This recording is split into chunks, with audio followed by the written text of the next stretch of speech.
మహద్గురువు శ్రీ పూర్ణానంద స్వామీజీ వారి విశేషాలను తెలుసుకున్న మహాపుణ్యమే.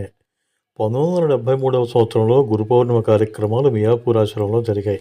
ఆ కార్యక్రమాలన్నీ పూర్తయ్యేసరికి చాలా పొద్దుపోయింది. అప్పుడు స్వామీజీ తమ గదికి వెళ్ళి మంచంపై కూర్చోగా కృష్ణమూర్తి గారు అక్కడికి వెళ్ళారు. అప్పుడు ఆ గదిలో లైటు కూడా వెలగటం లేదు. ఆయన మౌనంగా స్వామివారిని అలా చూస్తూ కూర్చుండగానే వారు అతి దివ్యమైన కాంతితో మెరిసిపోసాగారు. ఆశ్చర్యంతో అతను ఆ చిత్రాది చిత్రమైన అద్భుతాన్ని చూస్తుండగానే వారు సాక్షాత్తు ఆ పరమేశ్వరునిలా దర్శనమిచ్చారు. ఆ అపూర్వ దృశ్యం చూసి ఆశ్చర్యభరితుడైన కృష్ణమూర్తి గారు నిశ్చేష్టుడై ఎంతసేపలా ఉన్నారో ఆయనకే తెలియదు గానీ చివరికి స్వామి, భగవంతుడా, పరమేశ్వర, శ్రీ పూర్ణానంద నీవే శరణం అనే ప్రార్థన ఆయన నోటి నుండి అప్రయత్నంగా వెలువడి అప్పటి నుంచి స్వామీజీని అదేవిధంగా పూజిస్తూ వచ్చారు.